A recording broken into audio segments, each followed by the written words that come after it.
नमस्कार, मैं हूं संजय शर्मा। आप देख रहे हैं 4 PM न्यूज़ नेटवर्क। आप मुझे बता सकते हैं कि 9 साल में साहेब ने सबसे ज़्यादा मेहनत किस बात पे की? देश की किसी बात पे आप दिमाग मत दौड़ाइए। ये भी मत दौड़ाइए कि उन्होंने अपनी पार्टी को बहुत शिखर तक ले जाने के लिए बड़ी मेहनत की होगी। और ये दिमाग भी मत दौड़ाइए कि किस विपक्ष के नेता को, किस पत्रकार को ईडी, सीबीआई, इनकम टैक्स के जाल में उलझाने की कोशिश की होगी। थोड़े दिमाग का दायरा बड़ा करिए, सोचिए साहब की कौन सी तमन्ना बची है जो पूरी नहीं हो पा रही है, वहां तक दिमाग लगाइए। पहुंच गए होंगे। साहब चाहते हैं कि उनको दुनिया सलाम करे। साहब की पालतू गोदी मीडिया ऐसी कहानियां बताती रहती है कि पूरी दुनिया साहब की दीवानी हो गई है। साहब भी इस तरह के इशारे करते रहते हैं।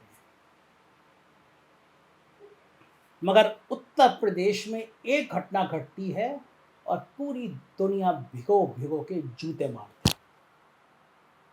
मैं दावा कर रहा हूं कि जो वीडियो आज मैं आपको बताने जा रहा हूं, मैं दावा कर रहा हूं कि जो बात आज मैं आपको बताने जा रहा हूं वो इस देश की किसी गोदी मीडिया ने नहीं बताई आपको, ना बताएगी और ना बताने की सोचेगी। मैं आज आपको बता रहा हूं कि दुनिया के किस किस देश ने हमको कैसे दुत्कारा, नाक कटा दी हमारी, क्या क्या बातें नहीं हो रही।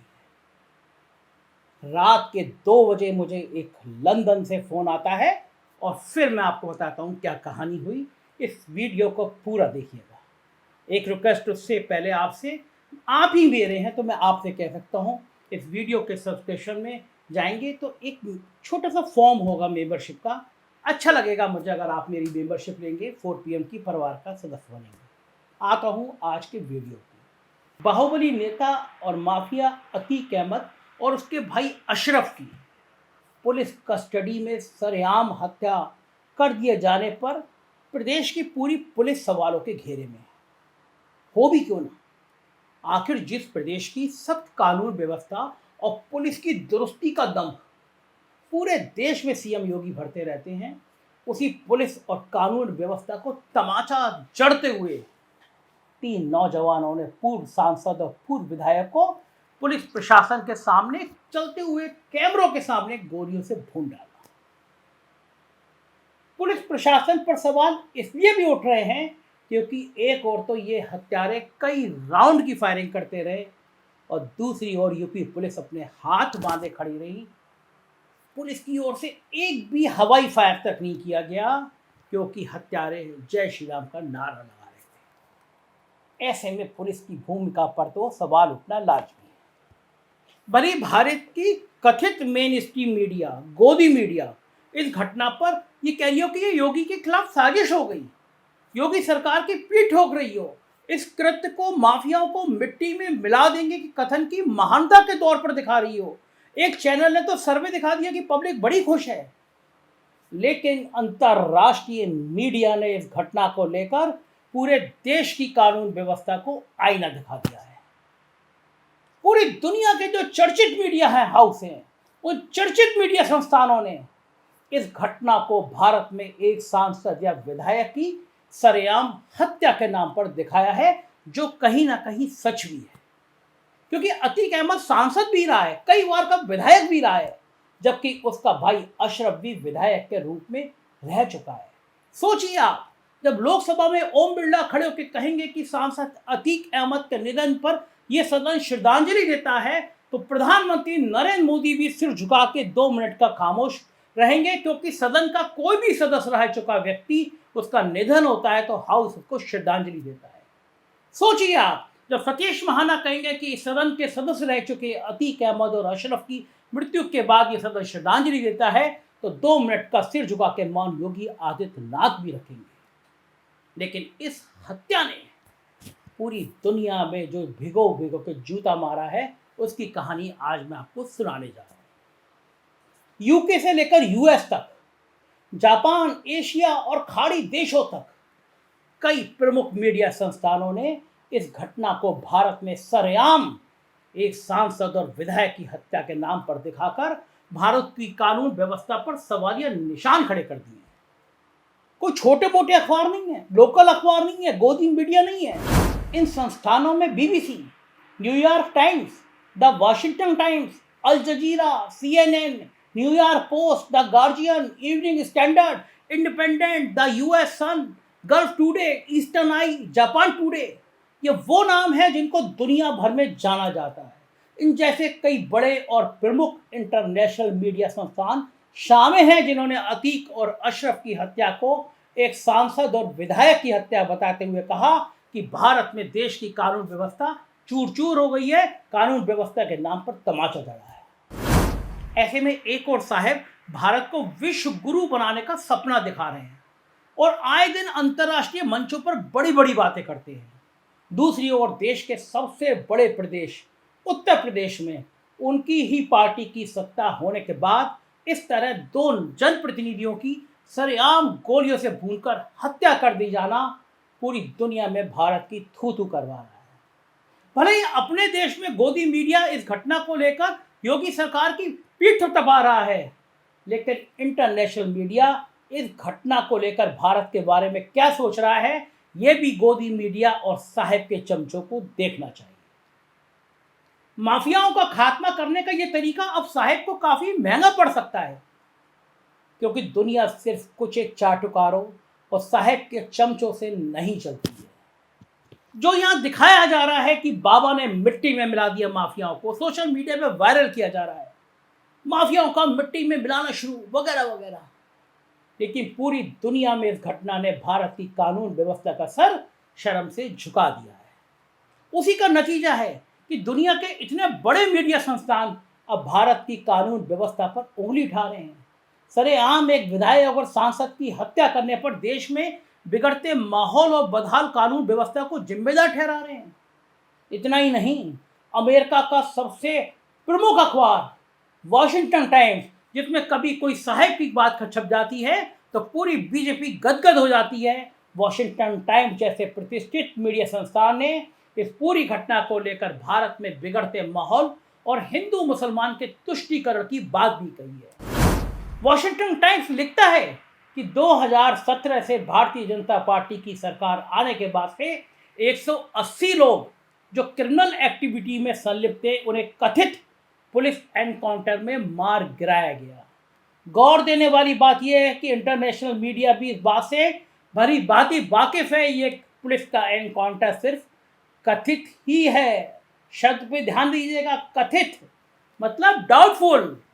वही हत्यारों द्वारा गोली चलाने के बाद तुरंत बाद जय श्री राम के नारे लगाने की बात को इंटरनेशनल मीडिया ने हिंदू मुस्लिम से जोड़ते हुए इसे देश के लिए खतरा बताया है।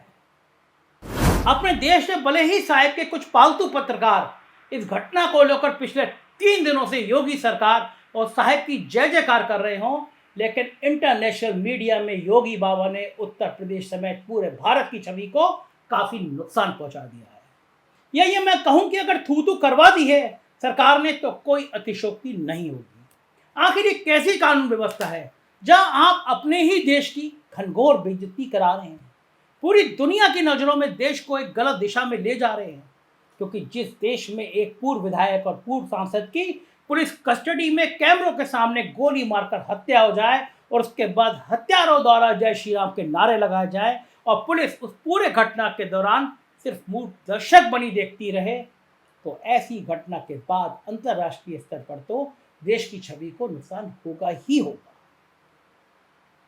डर तो इस बात का है अगर ऐसी घटनाओं पर कंट्रोल नहीं किया गया तो भारत की गिनती भी अपने पड़ोसी मुल्कों की कैटेगरी में ना होने लगे, जहां विदेशी लोग आने से डरें।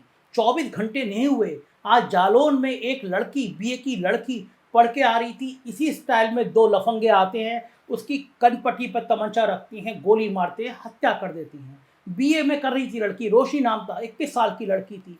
अब आप सोचिए, धर्म के नाम पर ये तमंचों की नाल कभी मेरी कनपट्टी पे भी हो सकती है और कभी आपकी कनपट्टी पे भी हो सकती है। ऐसे माहौल में कौन विदेशी आएगा? और अब मैं आपको बता रहा हूँ हुआ क्या। रात के 2 बजे मेरा फ़ोन की घंटी बजती है। मैं चौंका कि रात के 2 बजे किसका फ़ोन आया। मेरे एक मित्र लंदन में हैं, बहुत बड़े व्यवसायी हैं, बहुत ख्याति प्राप्त व्यक्ति हैं लंदन के, बहुत दुखी थे। मुझसे पूछा तुम सो तो नहीं गए थे? मैं कहा नहीं, मैं देर रात तक पढ़ाई करता रहता हूँ, जगता रहता हूँ। उन्होंने कहा हो क्या रहा है भारत में, हम लंदन में रहने वाले भारतीयों के लिए ये बड़ा शर्म का दिन है। यहाँ लोग कह रहे हैं कि उत्तर प्रदेश और भारत में कहीं कुछ अब बचा ही नहीं है, खुलेआम कैमरों के सामने लोग मार दिए जा रहे हैं, कम्युनल टेंशन बन रही है। सोचिए, लंदन में रहता व्यक्ति इतना व्यथित है कि रात के 2 बजे मुझे फ़ोन कर रहा है और कह रहा है कि जिस भारत को कभी सभ्यता, संस्कृति, सौहार्द के लिए जाना जाता हो, अब वहाँ क्या हो रहा है। उन्होंने मुझे एक बात और कही। उन्होंने बताया कि खाड़ी देशों की एक बड़ी कंपनी एक बड़ा निवेश करने जा रही थी। शायद 2-4 दिन में वो निवेश हो जाता देश में। इस घटना ने उस कंपनी को पीछे खींचने पे, पैर खींचने पे मजबूर कर दिया। कहा कि भारत में हो क्या रहा है, हमारी हिम्मत नहीं पड़ रही। जो भारत प्यार के लिए जाना जाता था, उसे साहेब और बाबा के राज में हत्या, अपराध और खस्ता हाल कानून व्यवस्था के लिए दुनिया में जाना जाने लगा। आज के कौन से विश्व गुरु की बनने की बात करते हैं साहेब। इस घटना से ये तो जाहिर है कि जिस तरह से अंतर्राष्ट्रीय मीडिया में इस घटना को लेकर भारत की कानून व्यवस्था पर सवाल उठाए गए हैं, ये कहीं ना कहीं साहेब की छवि को भी अंतर्राष्ट्रीय स्तर पर धूमिल करेंगे। उत्तर प्रदेश के प्रयागराज में चली गोलियों ने साहेब की छवि को बहुत तार-तार कर दिया है। क्योंकि आपको भी याद होगा कि अभी कुछ दिन पहले ही साहेब के चाटुकार गोदी मीडिया ने साहेब को शांति का नोबेल पुरस्कार मिलने की झूठी खबर फैला दी थी। इस खबर को कई दिन तक पूरी गोदी मीडिया काफी जोर जोर के साथ चला रही थी। पूरे विश्व में साहब का डंका बजने की बातें कही गई थी। पूरे के पूरे शो साहब की महानता पर प्रसारित होने लगे थे। आलम यह हो गया था कि नोबेल प्राइज की कमेटी की तरफ से खुद सामने आकर इस झूठी खबर का खंडन किया गया। स्पष्ट किया गया कि साहब को कुछ भी नहीं मिलने वाला। खैर, तब तो गोदी मीडिया अपनी और साहब की बेइज्जती एक स्तर पर ही करा पाई थी। लेकिन अब जहां एक और शांति का नोबेल प्राइज पाने का साहब का सपना चूर चूर होता हुआ दिख रहा है, वहां इस घटना ने शांति पुरस्कार तो दूर बल्कि कानून व्यवस्था की धज्जियां उड़ती हुई पूरी दुनिया को दिखा दी। और जिस तरह से इंटरनेशनल मीडिया ने एक सांसद और विधायक की हत्या की बातें की हैं, अपनी रिपोर्ट में भी ये साफ जाहिर किया है कि जय श्री राम के नारे लगाना देश में हिंदू मुस्लिम विवाद और तुष्टीकरण को भी दर्शाता है। उससे ये जाहिर है कि अब अंतर्राष्ट्रीय स्तर पर साहिब के साथ साथ पूरे देश की छवि को काफी नुकसान होने वाला है। या यूं कहूंगा कि इस घटना से हो गया है। देश की गोदी मीडिया भले इस घटना से खुश हो, देश में मुस्लिमों के साथ इस तरह के व्यवहार को उचित ठहराती हो, लेकिन जो भारत सभी धर्मों को एक साथ लेकर चलने के लिए जाना जाता हो, जहां की धार्मिक, सांस्कृतिक, सामाजिक एकता उसकी विशेषता रही हो, तो देश में 2 मुस्लिम पूर्व विधायक और पूर्व सांसद को पुलिस कस्टडी में सरेआम गोलियों से भूनकर हत्या किए जाना, उसके बाद जय श्री राम के नारे लगाना साफ तौर पर ये दर्शाता है कि देश का माहौल अब किस हद तक बिगड़ चुका है। जिस देश की धार्मिक एकता की मिसालें दुनिया में दी जाती थी, वो देश में 2 समुदाय के बीच में इतना अधिक जहर घोल दिया गया है कि सरेआम हत्याएं की जा रही हैं और पुलिस चुपचाप सामने खड़ी तमाशा देख रही है। और ये जहर किसने घोला है, अब तो ये देश में और दुनिया में बताने की जरूरत नहीं है। देश तो देश, विदेशी मीडिया तक इस बात को अच्छे से इत्तेफाक रख रही है कि भारत में अब हिंदू मुसलमान के बीच कितनी नफरत और जहर घोली जा चुकी है। ऐसे में इस घटना से देश की छवि को कितना अधिक नुकसान होगा, इसका अंदाजा भी शायद बाबा और साहेब और इस देश की चाटुकार मीडिया को नहीं है। अपराध को खत्म करना या माफियाओं को मिट्टी में मिलाने का ये कौन सा तरीका है कि आप और अपराध को बढ़ावा दें, एक अतीक को मार के 3 अतीक पैदा कर दें और 2 समुदाय के बीच इस किधर नफरत की जहर फैला दें। अंतर्राष्ट्रीय मीडिया ने भी इस घटना के जरिए भारत में लॉ एंड ऑर्डर की हत्या की भी बात कह डाली। शर्मनाक हो गया ये हमारे लिए, हम जैसे लोगों के लिए, जो हम लोग इंटरनेशनल लेवल पे जाके बात करने की बात सोचते हैं। ये कहीं ना कहीं सच भी दिखाई दे रहा है। जिस प्रदेश में कानून व्यवस्था ऐसी हो, जहां पुलिस के कंधे पर बंदूक टंगी तो है, लेकिन सरेआम हत्या करने वालों पर वो उन बंदूकों का इस्तेमाल करने की सोच भी नहीं सकती, क्योंकि वो एक नारा लगा रहे हैं जय श्री राम का, बल्कि इंतजार करती है कब दोनों व्यक्ति मर जाए, जिससे देश में कानून के नाम पर सिर्फ हत्या ही एकमात्र जरिया हो। उस प्रदेश और देश में लोकतंत्र या फिर लॉ एंड ऑर्डर कहां बचा है। ऐसे में अगर विदेश मीडिया हमारे देश पर उंगली उठा रही हो, और देश की कानून व्यवस्था को आईना दिखा रही हो तो गलत नहीं है, क्योंकि उसे आज ये करने का मौका हमने खुद दिया है। और ये मीडिया संस्थान भी कोई ऐरे गहरे या मामूली नहीं है, बल्कि दुनिया के सबसे बड़े प्रमुख मीडिया संस्थान है। इस खबर को लेकर भारत की कानून व्यवस्था पर उंगली किसी एक देश या मीडिया संस्थान ने नहीं उठाई है, बल्कि इसमें यूके, यूएस, एशिया, जापान, खाड़ी देश, पूरी दुनिया के इंटरनेशनल मीडिया ने भारत में एक पूर्व सांसद और विधायक की सरेआम गोली मारकर हत्या की खबर को प्रमुखता से स्थान देकर भारत की कानून व्यवस्था को आईना दिखाया है।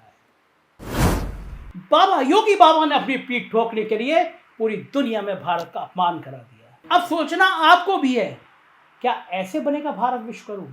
आप अपनी पीठ कितनी भी बार ठोक लें, खुद को शाबाशी दे लें, लेकिन पूरी दुनिया के सामने अब हमारी छवि कैसी बनती जा रही है और पूरी दुनिया हमारे बारे में क्या सोचती है, ये सबसे अधिक महत्वपूर्ण है। आए दिन प्रदेश व देश में हो रही ऐसी घटनाएं विश्व स्तर पर भारत की छवि को लगातार धूमिल कर रही है।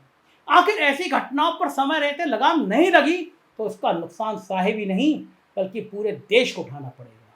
फिर ये चंद चाटुकार पत्रकार कितना भी विश्व में साहेब का डंका बजवा लें, लेकिन असल में वो डंका बजेगा नहीं बल्कि लंका लग जाएगी। इसलिए साहेब को भी इंटरनेशनल मीडिया को देखना और पढ़ना चाहिए और भारत की छवि को खराब होने से रोकने का प्रयास करना चाहिए।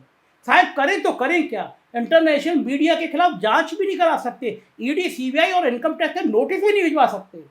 अरे आप अच्छी नहीं बना सकते तो कम से कम जो छवि है उसे तो बर्बाद नहीं करना चाहिए।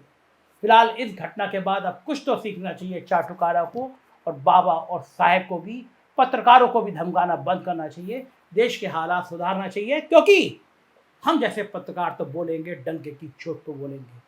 देखते रहिए 4 PM। हमारे कुछ और राज्यों में चैनल हैं, 4 PM यूपी, बिहार, गुजरात, कर्नाटक, उन्हें भी सब्सक्राइब करिएगा। शुक्रिया, थैंक यू।